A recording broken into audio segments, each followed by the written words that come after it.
નમસ્કાર દર્શક મિત્રો, પાઠ ગુજરાતી ન્યૂઝમાં આપ સૌનું હાર્દિક સ્વાગત છે। વડોદરા જિલ્લાના સાવલી તાલુકાના મંજુસર ગામ ખાતે બાબા રામદેવજી મહારાજના નૂતન મંદિરના નિર્માણ પ્રસંગે ભવ્ય શોભાયાત્રા અને વાસ્તુ પૂજાનું સુંદર આયોજન કરવામાં આવ્યું। મંજુસર ગામના મુખ્ય માર્ગ ઉપર બાબા રામદેવજી મહારાજની શોભાયાત્રા કાઢવામાં આવી હતી, જેમાં મોટી સંખ્યામાં ભક્તો અબીર ગુલાલની છોડો વચ્ચે જય બાબારી ના નાદ સાથે જોડાયા હતા અને શાસ્ત્રોક્ત વિધિ વિધાન સાથે મંદિરનું અને મૂર્તિ પ્રાણ પ્રતિષ્ઠા મહોત્સવ યોજાયો હતો। ગામમાં ઉત્સવ અને ભક્તિમય વાતાવરણ જોવા મળ્યું। આ પ્રસંગે ભજન સંધ્યા, જેમાં સ્થાનિક કલાકારોએ ભક્તિ પીરસી હતી અને કાર્યક્રમના અંતે પધારેલા તમામ શ્રદ્ધાળુઓ માટે મહાપ્રસાદની વ્યવસ્થા કરવામાં આવી હતી। મંજુસર સાવલી તાલુકાનું મહત્વનું ઔદ્યોગિક હબ હોવાની સાથે ધાર્મિક રીતે પણ જાગૃત છે અને રામદેવજી મહારાજના નવા મંદિરના નિર્માણથી સ્થાનિક રાજપૂત સમાજ અને અન્ય ભક્તોમાં ભારે હર્ષની લાગણી જોવા મળી છે।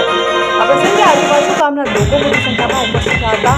ત્યારે સાંજે 5 કલાકે ગજકુંડમાં શ્રીફળ હોમી પૂર્ણાહુતિ થયા બાદ ભક્તો માટે મહાપ્રસાદનું આયોજન કરવામાં આવ્યું હતું। પાઠ with Gujarati news reporter Amit Jadav, Savli.